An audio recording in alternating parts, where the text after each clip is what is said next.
Hurmatli pensionerlar, bugungi ma'lumotni diqqat bilan eshiting. Chunki bu gaplar nafaqat pensiya olayotgan insonlarga, balki ularning farzandlari, nabirlari va oila a'zolariga ham bevosita tegishli. Men bugun pensiya masalasida ko'pchilik e'tibor bermaydigan, lekin pulingizga, hujjatingizga, nafaqangiz miqdoriga va kelajakdagi to'lovlaringizga ta'sir qiladigan juda muhim jihatlarni tushuntirib beraman. Agar siz yoki oilangizda pensioner bo'lsa, bu videoni oxirigacha ko'ring. Chunki ayrim holatlarda odamlar o'zlariga tegishli pulni yillar davomida olmay yurishadi. Ba'zan esa oddiy bir hujjat yoki noto'g'ri ma'lumot sabab pensiya miqdori kam hisoblanadi. Kanalga hozirroq obuna bo'ling, videoga like bosing. Chunki men bu yerda oddiy odam tushunadigan tilda amaliy foydasi bor ma'lumotlarni berib boraman. Avval pensiya masalasida ko'p ishlar qog'oz hujjatlar, arxiv ma'lumotlari, ish joyidan olingan spravkalar va turli idoralarga borib kelish orqali hal bo'lardi. Odam ish stajini tasdiqlash uchun eski korxonani qidirardi. Korxona yopilgan bo'lsa arxivga borardi. Arxivda hujjat topilmasa yana boshqa yo'l izlanardi. Natijada ko'p pensionerlar men shuncha yil ishlaganman, lekin pensiyam nega kam degan savol bilan yurardi. Muammo shundaki, insonning haqiqatda ishlagan yillari bilan hujjatda tasdiqlangan yillari har doim ham bir xil bo'lmagan. Pensiya esa og'zaki gapga emas, rasmiy tasdiqlangan ma'lumotga qarab hisoblanadi. Hozir esa vaziyat ancha o'zgargan. Ko'plab ma'lumotlar elektron bazalarda yuritilmoqda. Ish staji, ish haqi, soliq to'lovlari, mehnat faoliyati, pasport ma'lumotlari, bank kartasi ma'lumotlari, yashash joyi bo'yicha ro'yxat kabi ma'lumotlar bosqichma-bosqich raqamlashtirilmoqda. Bu yaxshi tomoni shuki, odam avvalgidek har bir idoraga alohida yugurmasligi mumkin. Lekin boshqa tomoni ham bor. Agar elektron bazada xato bo'lsa, agar familiya noto'g'ri yozilgan bo'lsa, agar eski ish joyi ma'lumoti kiritilmagan bo'lsa, agar ish haqi bo'yicha ma'lumot to'liq tushmagan bo'lsa, pensiya miqdoriga ta'sir qilishi mumkin. Shuning uchun men doim aytaman, pensiyani faqat tayinlab berishdi. Bo'ldi deb qo'yish noto'g'ri. Uni tekshirtirish, qayta hisoblashga asos bor yo'qligini bilish, hujjatlarni tartibga keltirish juda muhim. Bugun asosiy gap shunda.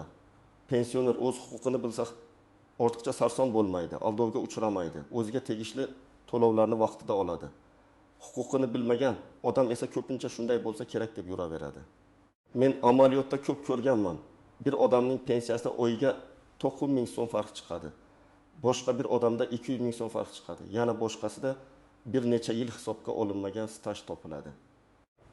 Bir qarashda takkosda ming so'm katta pul emasdek tuyulishi mumkin. Lekin bir yilga ko'paytirsangiz 9-6 ming so'm bo'ladi. 5 yilga ko'paytirsangiz deyarli 5 million so'mga yaqinlashadi. Pensioner uchun bu dori darmon, kommunal to'lov, oziq-ovqat degani. Birinchi navbatda kimlar albatta o'z pensiyasini tekshirtirishi kerakligini tushuntiraman. Agar siz pensiyaga chiqqaningizda eski ish stajingiz to'liq hisobga olinganiga ishonchingiz komil bo'lmasa, tekshirtiring. Masalan, siz 1995 yildan 1995 yilgacha zavodda ishlagansiz. Keyin 1996 yildan 2004 yilgacha boshqa tashkilotda ishlagansiz. Pensiya tayinlash paytida birinchi korxona tugatilgan, hujjatlar to'liq topilmagan. Siz esa mayli shuncha ham yetar deb qo'l siltagan bo'lishingiz mumkin. Mana shunday holatda arxivdan qo'shimcha ma'lumot topilsa, staj ko'payishi va pensiya qayta ko'rib chiqilishi ehtimoli bo'ladi. Ikkinchi guruh mehnat daftarchasida yozuvlari chalkash bo'lgan pensionerlar. Masalan, ishga qabul qilingan sana bor, lekin bo'shagan sana yo'q, yoki muhr tushmagan, yoki korxona nomi bir joyda eski nom bilan, boshqa joyda yangi nom bilan yozilgan. Ba'zan bir harf xatosi ham muammo tug'diradi. Odamning familiyasi Karimova bo'lsa, hujjatda Karimov deb ketgan bo'lishi mumkin. Yoki tug'ilgan yil 1929 o'rniga 1906 deb yozilgan bo'lishi mumkin. Bunday narsalar oddiy ko'ringani bilan rasmiy hisob-kitobda to'siq bo'ladi. Shuning uchun men pensionerlarga hujjatlarini birma-bir ko'zdan kechirishni maslahat beraman. Uchinchi guruh ish haqi yuqori bo'lgan davrlar hisobga olinmagan bo'lishi mumkin bo'lganlar. Pensiya hisobida faqat staj emas. Ayrim holatlarda ish haq ko'rsatkichlari ham muhim ahamiyatga ega bo'ladi. Masalan, odam umrining oxirgi yillarida kamroq maosh olganga, lekin undan oldin yaxshi lavozimda ishlagan bo'lishi mumkin. Agar ma'lumotlar to'liq taqdim etilmagan bo'lsa, pensiya kutilgandan past chiqadi. Oddiy misol, Abdulla aka 30 yil ishlagan. 1990 yillarda ustaxona boshlig'i bo'lib yaxshi maosh olgan. Keyin sog'lig'i sabab oddiy qorovul bo'lib ishlagan. Pensiya tayinlashda faqat oxirgi ma'lumotlar asosiy ko'rilgan bo'lsa, u o'zining avvalgi yuqori ish haqi davrlarini tasdiqlovchi hujjatlarni topib, vaziyatni o'rganishi kerak. 4-guruh o'quvchisini yo'qotganlik, nogironlik yoki boshqa ijtimoiy to'lovlar bilan bog'liq holatda pensiya olayotganlar. Bunday pensionerlarda qoidalar yanada nozik bo'ladi. Masalan, o'quvchisini yo'qotgan oila a'zolari soni o'zgarsa, farzand o'qishga kirsa yoki o'qishni tugatsa, nogironlik guruhi o'zgarsa, to'lov miqdoriga ta'sir qilishi mumkin. Ba'zi odamlar bunday o'zgarishlarni vaqtida xabar qilmaydi. Keyin ortiqcha to'lov yoki kam to'lov muammosi kelib chiqadi. Ortiqcha to'lov aniqlansa, keyin uni qaytarish masalasi chiqishi mumkin. Kam to'lov bo'lsa, odam o'z vaqtida olishi mumkin bo'lgan puldan mahrum bo'ladi. Endi kimlar xavotir olmasligi mumkin? Agar siz pensiyaga yaqinda chiqqan bo'lsangiz, barcha ish joylaringiz elektron bazada to'liq ko'ringan bo'lsa, pensiya tayinlash qarori bilan tanishgan bo'lsangiz, staj va hisob-kitob bo'yicha savollaringizga aniq javob olgan bo'lsangiz, bank kartangizga to'lovlar muntazam tushayotgan bo'lsa, unda vahima qilish shart emas. Lekin baribir yilga kamida bir marta o'z holatingizni tekshirtirish foydadan xoli emas. Chunki ma'lumotlar o'zgarishi, indeksatsiya, qo'shimcha to'lovlar, imtiyozlar yoki qonunchilikdagi yangiliklar bo'lishi mumkin. Men sizga hayotiy vaziyatlar bilan tushuntiraman. Birinchi misol, Olimdagi yoshli opa pensiyasini 1,2 million so'm atrofida olib yurgan. U kishi 1970-yildan 1976 yilgacha tikuv fabrikasida ishlaganini aytadi. Lekin pensiya tayinlanganda bu davrning faqat 3 yili tasdiqlangan. Farzandi arxivga so'rov yuboradi. Arxivdan yana 5 yil ish staji tasdiqlanadi. Natijada pensiya qayta hisoblanishi masalasi ko'tariladi. Bu yerda asosiy dars shuki, eski hujjat topilmaydi deb o'ylash har doim ham to'g'ri emas. Ba'zan hujjat bor, faqat uni to'g'ri idoradan so'rash kerak. Ikkinchi misol, bir aka umr bo'yi haydovchi bo'lib ishlagan. Mehnat daftarchasida bir tashkilotdan ikkinchisiga o'tgan davrda 8 oylik bo'shliq bor. Aslida u shu davrda ham ishlagan, lekin buyruq raqami noto'g'ri yozilgan. Pensiya hisobida bu 8 oy tushib qolgan. Odam 8 oy nima bo'libdi deb o'ylashi mumkin. Lekin umumiy staj chegarasida ba'zan aynan shunday oylar muhim bo'ladi. Ayniqsa, ma'lum imtiyozli staj yoki to'liq staj talab qilinadigan holatlarda har bir oy ahamiyatli. Bir pensioner ayol turmushga chiqqandan keyin familiyasini o'zgartirgan. Eski diplom, ishga qabul qilish buyrug'i va mehnat daftarchasining ayrim yozuvlari eski familiyada qolgan. Pensiya tayinlashda hujjatlar orasida bog'liqlikni isbotlash kerak bo'lgan. Agar nikoh guvohnomasi yoki familiya o'zgarganini tasdiqlovchi hujjat bo'lmasa, muammo tug'iladi. Shuning uchun men ayollarga alohida aytaman. Eski familiyangiz bilan bog'liq barcha hujjatlarni saqlang. Nikoh guvohnomasi, ajrim haqidagi hujjat, familiya o'zgargani haqidagi ma'lumotlar kerak bo'lishi mumkin. 4-misol, pensioner bank kartasini almashtiradi. Lekin yangi karta ma'lumotlari to'lov tizimida to'g'ri aks etmagan bo'ladi. Natijada pul kechikadi. Odam darrov pensiyamni to'xtatib qo'yishdi deb xavotir oladi. Aslida muammo karta rekvizitida bo'lishi mumkin. Shuning uchun to'lov kechiksa, birinchi navbatda bankdan karta faolmi, hisob raqami to'g'rimi, pul qaytmaganmi, shuni aniqlash kerak. Keyin pensiya bo'limiga murojaat qilinadi. Endi eng ko'p chalkashlik bo'ladigan nozik masalalarni aytaman. Birinchisi, hamma ham bir xil qo'shimcha to'lov olavermaydi. Odamlar ko'pincha qo'shnisidan eshitadi. Falonchiga qo'shimcha pul tushibdi, menga nega tushmadi? Bu savol tabiiy, lekin har bir pensionerning holati alohida hisoblanadi. Kimningdir yoshi, nogironlik guruhi, qaramog'idagi shaxslar, oldingi ish staji, pensiya turi, yashash hududi, hujjatlarning to'liqligi. Hatto to'lov usuli ham farq qilishi mumkin. Shuning uchun qo'shni bilan solishtirish har doim ham to'g'ri natija bermaydi. Ikkinchi nozik jihat, pensiya oshirilganda hamma bir xil miqdorda ko'payadi degani emas.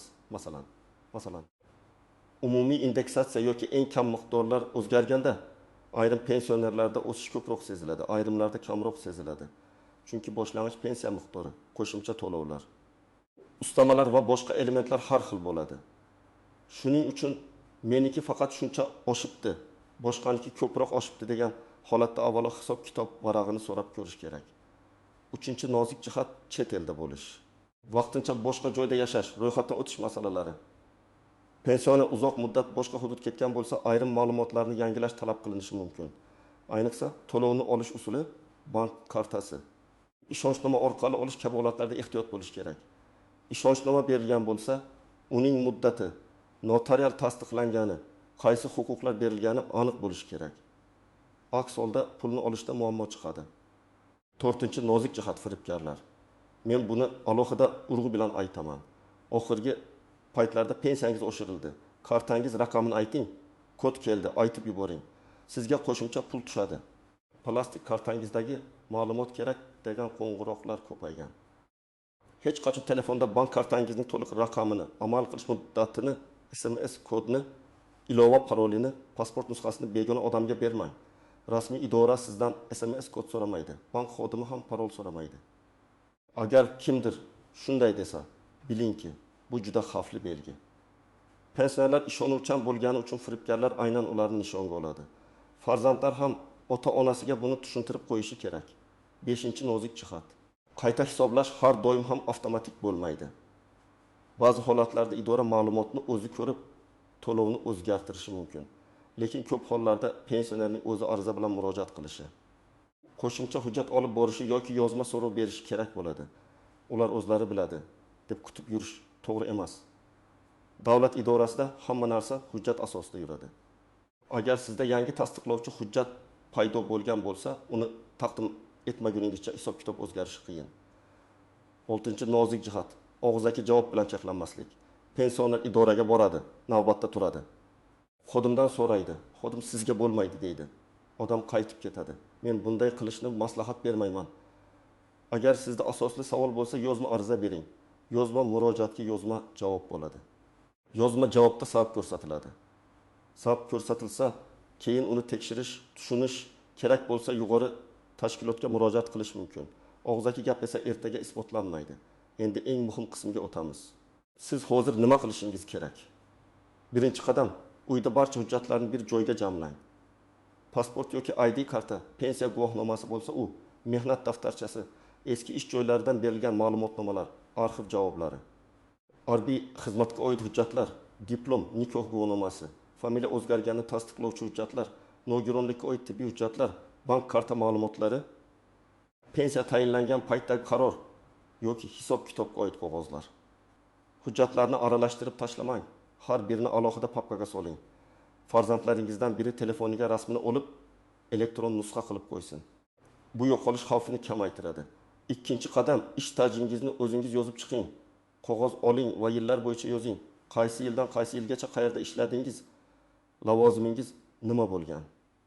Korxona nomi qanday bo'lgan? Keyin nomi o'zgarganmi? Boshqa shaharga ko'chganmisiz? Masalan, 1994 yillar maktabda laborant, 1994-1992 yillar tuman shifoxonasida hamshira, 1992-2000 yillar xususiy korxonada ishchi. Shunday ro'yxat bo'lsa, pensiya bo'limiga borganda ham, arxivga murojaat qilganda ham ancha oson bo'ladi. 3-qadam, pensiya bo'limidan yoki tegishli tashkilotdan pensiyangiz qanday hisoblanganini tushuntirib berishni so'rang. Siz menga pensiyamning hisob-kitobini tushuntirib bering, qaysi stajlarim hisobga olingan, qaysi davrlar hisobga olinmagan, qanday asos bilan miqdor belgilangan deb murojaat qilishingiz mumkin. Agar og'zaki tushunarsiz bo'lsa, yozma ariza bering, arizada aniq yozing. Pensiya miqdori bo'yicha hisob-kitob ma'lumotlarini ko'rib chiqishingizni, ish stajim va taqdim etilgan hujjatlar asosida qayta tekshirishingizni so'rayman. Ariza oddiy tilda yozilishi mumkin. Yuridik murakkab iboralar shart emas. 4-qadam, agar eski ish joyingiz bo'yicha hujjat yetishmasa, arxivga so'rov bering. So'rovda ism, familiyangiz, tug'ilgan sanangiz, ishlagan korxona nomi, taxminiy ishlagan yillaringiz, lavozimingizni yozing. Agar korxona nomi keyinchalik o'zgarganini bilsangiz, uni ham yozing. Masalan, men 1936 yildan 1934 yilgacha sobiq 12 avtokorxonada haydovchi bo'lib ishlaganman. Ushbu davrdagi ishga qabul qilish, bo'shatish va ish haqi ma'lumotlarini tasdiqlovchi arxiv ma'lumotnomasini berishingizni so'rayman. Bu tarzda aniq yozilgan so'rovga javob topish osonroq bo'ladi. 5-qadam. Bank to'lovlarini nazorat qiling. har oy pensiya tushgan sanani va miqdorini yozib boring. Masalan, daftarga oy nomini, tushgan summani, farq bo'lsa izohini yozing. Bu oddiy odat keyinchalik juda foyda beradi. Agar bir oy pul kam tushsa, siz darhol solishtirasiz. Agar 2 oy kechiksa, qaysi oydan boshlanganini bilasiz. Bankdan SMS xabarnoma yo'qilgan bo'lsa yaxshi, lekin SMSga to'liq ishonib qolmang. Ba'zan telefon ishlamasligi yoki xabar kelmasligi mumkin. Bank ilovasi bo'lsa, farzandingiz bilan birga tekshirib turing. 6-qadam firibgarlardan himoyalaning. Men buni yana takrorlayman, chunki bu juda muhim. Hech kimga SMS kod aytmang. Hech kimga karta parolni aytmang. Hech kimning telefon orqali aytgan havolasiga bosmang. Pul tushiramiz degan odamga ishonmang. Agar shubhali qo'ng'iroq bo'lsa, telefonni qo'ying va farzandingizga yoki bankning rasmiy raqamiga qo'ng'iroq qiling. Rasmiy idoraga borish kerak bo'lsa, o'zingiz boring yoki ishonchli yaqin insoningiz bilan boring. Notanish vositachilarga pul bermang. Men tanishim orqali pensiyangizni oshirib beraman degan gaplarga ehtiyot bo'ling. Qonuniy asos bo'lmasa, hech kim pensiyani shunchaki oshirib bera olmaydi. 7-qadam sog'liq, nogironlik yoki qaramog'ingizdagi shaxslar bilan bog'liq o'zgarishlarni vaqtida xabar qiling. Agar nogironlik guruhi o'zgarsa, tibbiy komissiya hujjati yangilansa, qaramog'ingizdagi farzand o'qishga kirsa, o'qishni tugatsa, oila tarkibida muhim o'zgarish bo'lsa, bularni yashirib yurish kerak emas. Chunki keyin hisob-kitob noto'g'ri bo'lib chiqsa, odamning o'zi qiynaladi. To'g'ri ma'lumot berilganda esa to'lov ham to'g'ri yuradi. 8-qadam. Har qanday murojaatning nusxasini saqlang. Ariza berdingizmi? Uning kirim raqamini oling. Elektron murojaat yubordingizmi? Tasdiqlovchi xabarni saqlang.